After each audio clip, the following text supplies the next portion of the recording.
ये कहानी है 25वीं सदी की और हम जी रहे हैं 21वीं सदी में। और यहाँ पर दिखाया गया है कि सारे ग्लेशियर पिघल चुके हैं और अब पूरी धरती पर पानी ही पानी है। समुद्र का लेवल 50,000 फीट बढ़ चुका है और जो लोग बचे हुए हैं वो लोग समुद्र में तैरती हुई बस्तियों में रहते हैं और उन्होंने अपने आप को इस वातावरण में ढाल लिया है। लेकिन एक मैथोलॉजिकल थ्योरी है जिसके मुताबिक समुद्र के अंत में एक आइलैंड है और वो जगह है जमीन, और ये सब वहाँ पर जाना चाहते हैं। जिसके बाद हमें एक आदमी को दिखाया जाता है जिसका नाम दस्तान होता है और इसके पास एक बोट है और ये वहीं एक डिब्बे में पेशाब करता है और फिर उसे एक मशीन में डाल देता है और वो साफ हो जाता है और उसके बाद ये उसे पी लेता है क्योंकि समुद्र का पानी पिया नहीं जा सकता और इस वक्त पानी की कीमत बहुत ही ज्यादा है। दस्तान को एक बोट मिलती है और उस बोट का मालिक उससे कहता है कि जब दो बंजारे मिलते हैं तो उन्हें अपने सामान की अदला बदली करनी होती है। वो कहता है मुझे नहीं चाहिए तेरा सामान,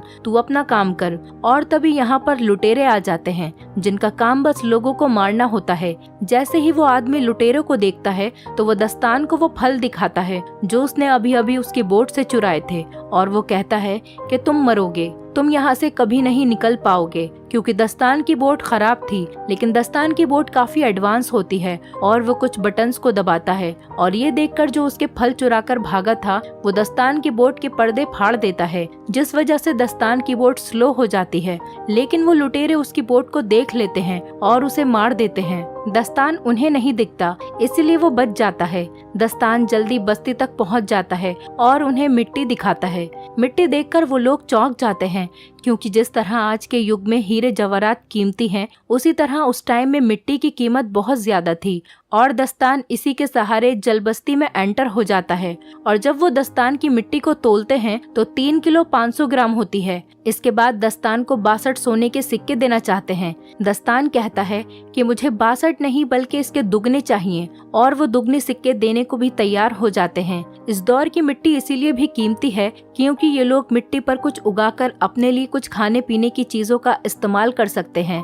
दस्तान सिक्के लेकर एक दुकान पर जाता है और पीने के लिए पानी खरीदता है। वहीं दस्तान देखता है कि एक टमाटर का पौधा है जिसे वो खरीदना चाहता है। दुकान वाली लड़की कहती है अगर ये पौधा तुम्हें चाहिए तो तुम्हें मुझे आधे सिक्के देने होंगे।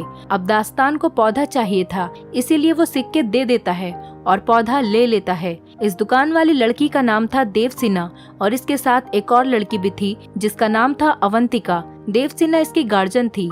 दस्तान अपना पौधा खरीदकर वहाँ से जा रहा था, तभी उस बस्ती के कुछ लोग उसके पास आते हैं और उनके पास एक लड़की होती है और वो दास्तान से कहते हैं कि तुम इस लड़की के साथ संबंध बनाओ और जब ये गर्भवती हो जाए तो तुम यहाँ से सामान लेकर जा सकते हो।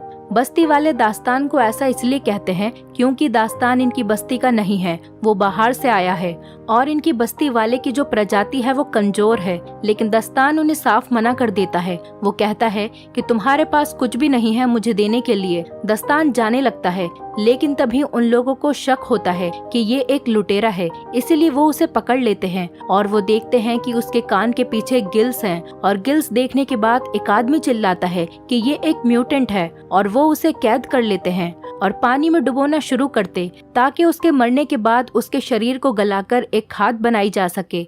लेकिन उससे पहले कि दास्तान पानी में डूबे, लुटेरे उस बस्ती में हमला कर देते हैं। दास्तान डूबने लगता है, तभी उसकी मदद के लिए वहाँ देवसेना आती है। वो कहती है कि मैं तुम्हें बचा सकती हूँ, लेकिन बदले में तुम्हें हमें अपने साथ ले जाना होगा। दास्तान मान जाता है और ये तीनों यहाँ से फरार हो जाते हैं और लुटेरे बस्ती को तबाह करके उस पर कब्जा कर लेते हैं।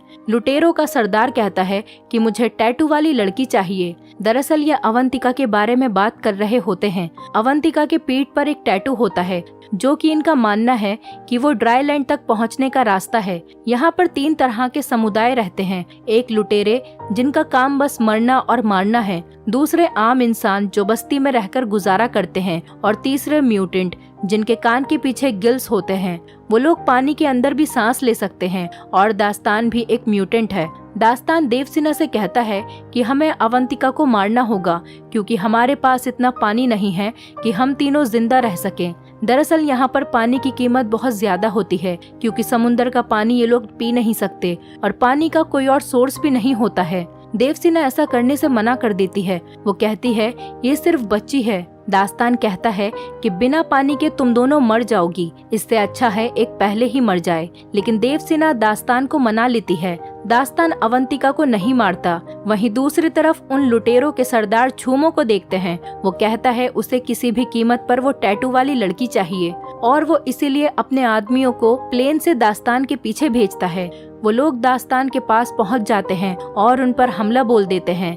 दास्तान हथियार लेने अंदर जाता है और ऊपर देवसेना को लगता है कि दास्तान भाग गया है, इसीलिए देवसेना खुद उस लड़ाई में कूद पड़ती है और वहाँ पर एक बंदूक होती है और देवसेना प्लेन पर हमला कर देती है। बंदूक से एक तार निकालती है जो बोट से जुड़ी हुई थी और वो सीधा प्लेन में फंस जाती है। प्लेन अब बोट के चारों ओर चक्कर लगाने लगता है। तभी दास्तान वहाँ पर आ जाता है और बड़ी मुश्किल से उस तार को काटता है और प्लेन वहाँ से चला जाता है। लेकिन दास्तान की बोट का पूरी तरह से कबाड़ा हो जाता है और गुस्से में आकर वो देवसेना और अवंतिका के बाल काट देता है और कहता है कि आज के बाद मेरी बोट पर किसी भी चीज को नहीं छूना। इसके बाद वो अपना सफर जारी करते हैं, जहाँ पर इन्हें एक बोट दिखाई देती है। उस पर एक आदमी होता है। देवसेना कहती है कि हमें उससे बात करनी चाहिए, क्या पता उसके पास कुछ खाने के लिए हो। हालांकि दास्तान ऐसा नहीं करना चाहता, लेकिन वो देवसेना के कहने पर उससे बात करता है। उसके पास एक बेशकीमती चीज होती है और वो होता है कागज, क्योंकि पूरी दुनिया जलाशय है और कागज बनाना नामुमकिन है। और वो आदमी दास्तान से कहता है कि मैं तुम्हें कागज दूंगा, मगर बदले में तुम्हें मुझे देवसेना सौंपनी पड़ेगी। दास्तान मान जाता है और कहता है कि आधे घंटे के लिए देवसेना तुम्हारी हुई। वो आदमी देवसेना को तहखाने में लेकर जाता है और उसकी इज्जत लूटने की कोशिश करता है, लेकिन दास्तान आ जाता है और कहता है कि हमारी डील कैंसिल हुई। वो आदमी चाकू निकाल लेता है और दास्तान पर हमला करने की कोशिश करता है, लेकिन उसकी ये कोशिश नाकाम रहती है क्योंकि दास्तान उसे मार देता है। अब दास्तान जानता है ये दोनों भूखी हैं, इसीलिए वो समुंदर में जाकर एक बहुत बड़ी मछली को मारता है और अब ये पेट भरकर खाना खाते हैं। धीरे धीरे साथ रहने की वजह से दास्तान की देवसेना से दोस्ती हो जाती है और अब वो अवंतिका को तैरना भी सिखाता है। जहाँ तो वो इनके साथ रहना पसंद नहीं कर रहा था, लेकिन अब वो इनका हिस्सा बन चुका है। एक दिन दास्तान देखता है कि वो लुटेरे इनको ढूंढ रहे हैं क्योंकि इन्हें अवंतिका चाहिए। अवंतिका की पीठ पर जो ड्राई लैंड का नक्शा है वो उनको चाहिए था। दास्तान अपनी सुइल बुल से यहाँ से निकल जाता है, लेकिन उसे शक हो जाता है कि लुटेरे मेरा पीछा क्यों कर रहे हैं, मेरी तो उनके साथ कोई दुश्मनी भी नहीं है। देवसेना बताती है कि अवंतिका की पीठ पर जो ड्राई लैंड का नक्शा है वो लुटेरों को चाहिए। दास्तान कहता है ये बेवकूफी है, ऐसी कोई जगह नहीं है। इस पर देवसेना कहती है कि ऐसी जगह है। जब अवंतिका हमें मिली थी तब उसकी टोकरी में भी मिट्टी थी और वो मिट्टी तुम्हारी मिट्टी से ज्यादा खूबसूरत और बेहतरीन थी, और साथ ही तुम्हारी बोट में जो चीजें हैं, शीशा या फिर गाना बजाने वाला बॉक्स, वो सूखी धरती पर ही मिलते हैं क्योंकि समुद्री दुनिया में ऐसी चीजें नहीं हैं। दास्तान कहता है कि आओ मैं दिखाता हूँ तुम्हें सूखी धरती।